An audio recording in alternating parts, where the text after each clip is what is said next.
markabat, lalu berdoa. Setelah itu masuk ke inti, saya akan menanyakan anak-anak, tahukah mereka apa sih organ pernapasan mereka?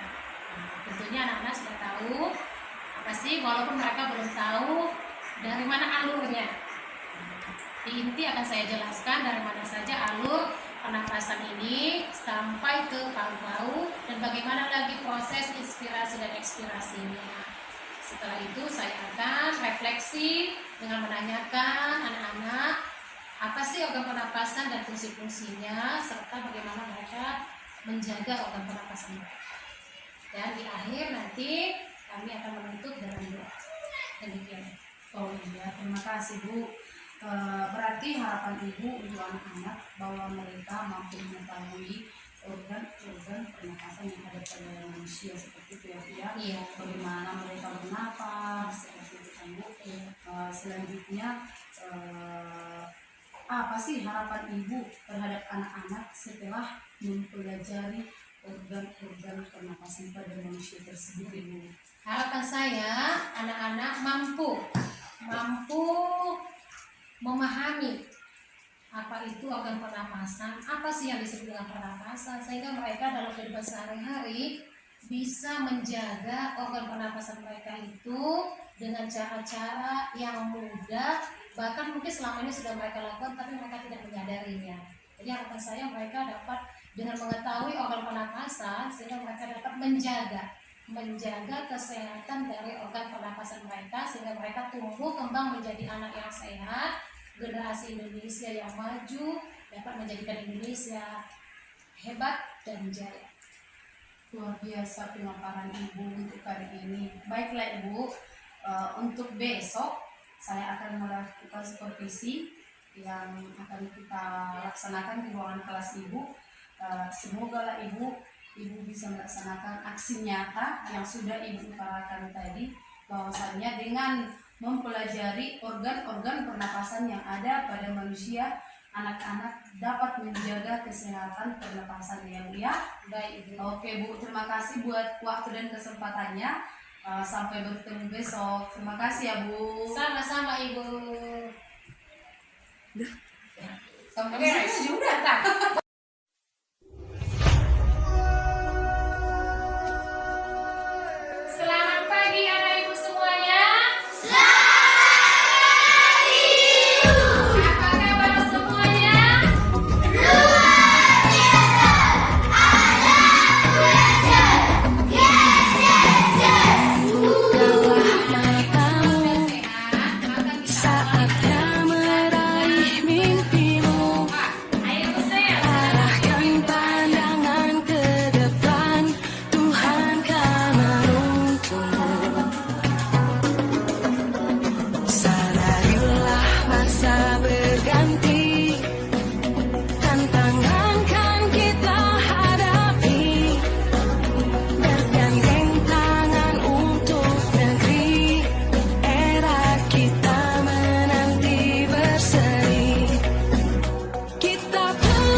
Untuk menjaga kelembapan hidup. Untuk menjaga kelembapan hidup. Menjaga kelembapan hidup. Rajanta. Menjaga kelembapan suhu udara yang masuk. Bagus. Menjaga kelembapan udara. Dijagalah kelembapan udara itu oleh selaput lendir. Sudah disaring, dijaga suhunya, masuk lagi. Kemana? Ke faring. Apa itu faring?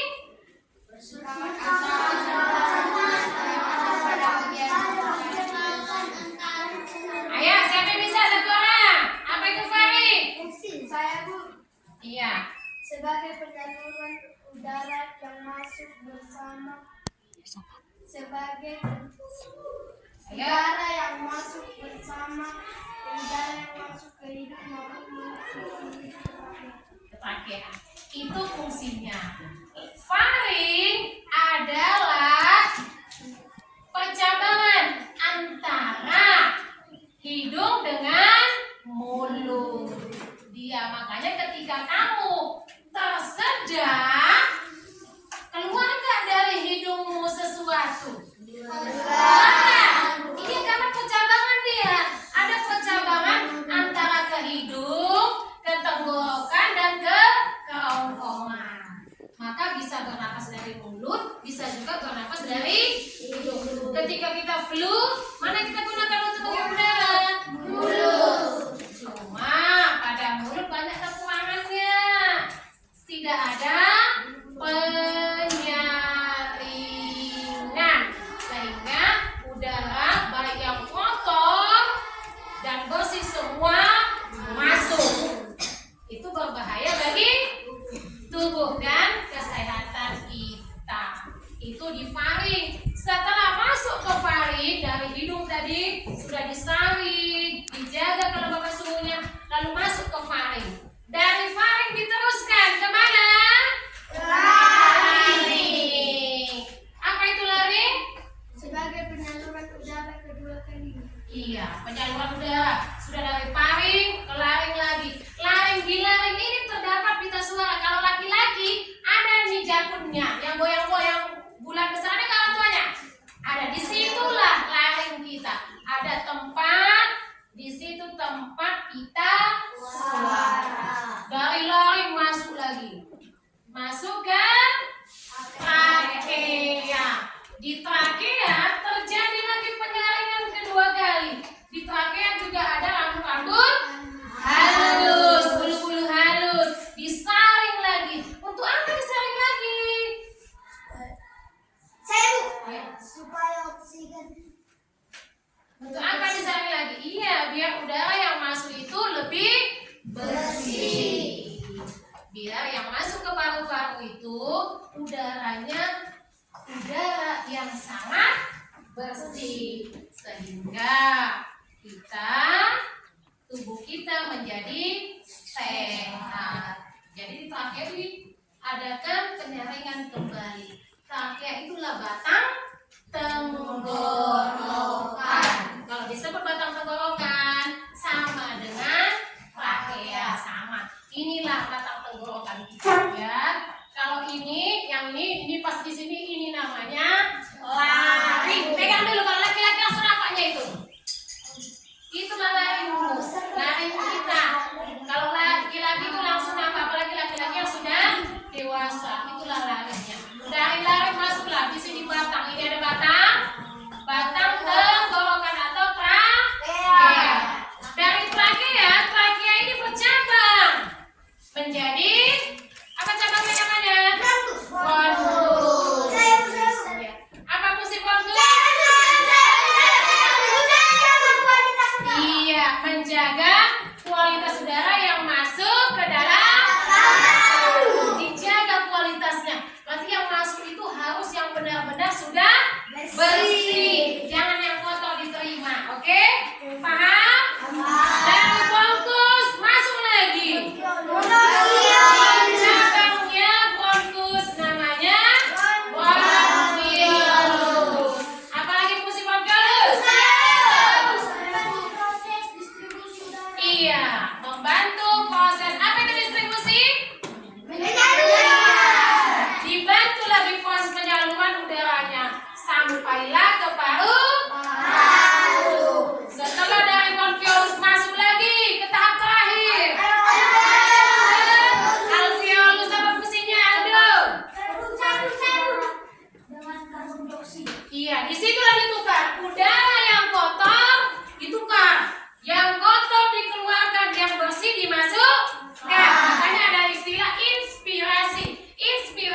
berperan sebagai coaching, ya.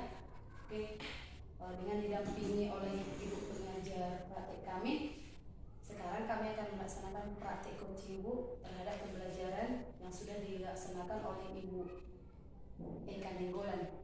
Baik Ibu, di sini saya ingin mengemparkan beberapa pertanyaan buat Ibu Nenggolan yang dimana pada hari ini lewat sudah melaksanakan pembelajaran di ruangan kelas. Yang pertama Ibu, saya ingin tahu bagaimana perasaan Ibu dalam menyampaikan materi pada hari yang lewat itu.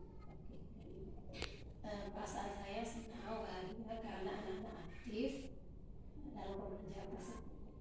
Ya Bu, terima kasih buat jawabannya. Pertanyaan saya selanjutnya Ibu, kira-kira apa ya kendala yang Ibu hadapi di dalam menyampaikan materi tersebut? Waktu itu materi Ibu kalau nggak salah mengenai pernapasan pada manusia. Iya Bu. Kendala saya karena saya pada saat itu hanya menggunakan media gambar, tapi saya tidak menggunakan alat peraga sederhana. Itu bagaimana saja. Mungkin kalau saya menggunakan alat peraga sederhana, mungkin anak-anak lebih mudah memahami apa yang saya sampaikan. Nah, kendala Ibu yang paling nampak di sini yaitu mengenai media, ya Bu ya. Oke Bu. Untuk selanjutnya Ibu, bagaimanalah cara Ibu mengatasi kendala ini biar pembelajaran di kelas selanjutnya bisa dilaksanakan dengan baik dan efisien? Saya akan menciptakan alat peraga sederhana berupa balon dan sedotan, sehingga ketika anak meniup balon, mereka tahu bahwa itu proses inspirasi. Dan ketika mereka tidak meniup, itu proses ekspirasi. Jadi anak lebih mudah memahami tentang pernapasan. Iya Bu, terima kasih buat penjelasannya Bu. Untuk selanjutnya di dalam ruangan kelas, sebenarnya kita harus menggunakan alat peraga sederhana, apalagi kita di SD kan Bu. Lebih baik kita menggunakan alat peraga di dalam menyampaikan materi kita biar anak-anak lebih gampang mengerti dan mengetahui materi yang akan kita ajarkan. Iya Bu, terima kasih buat waktu dan kesempatannya. Tapi sebelum kita selesai Bu, di dalam menyampaikan materi selanjutnya, apalah visi dan misi Ibu supaya materi itu dapat dengan mudah dicerna dan dipahami oleh anak-anak seperti itu? Oke, baik Bu. Untuk pembelajaran selanjutnya visi saya yaitu untuk meningkatkan pemahaman siswa melalui alat peraga sederhana. Selanjutnya misi saya itu anak-anak dapat berkembang dengan baik sesuai dengan keadaan dan produk zaman. Mereka bisa berkreativitas sesuai dengan karakteristik mereka. Oke, baik. Terima kasih jawabannya. Dengan kita melaksanakan praktek coaching ini Bu, semoga kita ke depannya bisa lebih lagi semangat untuk menyampaikan pembelajaran di ruangan kelas supaya kita bisa membangkitkan motivasi peserta didik dalam mengikuti pembelajaran ya Bu ya. Oke Bu, terima kasih buat waktu dan kesempatannya. Selamat siang Ibu. Ya, terima kasih sudah melaksanakan coaching tentang pembelajaran di kelas yang sudah dilaksanakan dan supervisi ya, supervisi kelas. Terima kasih. Ini sebelum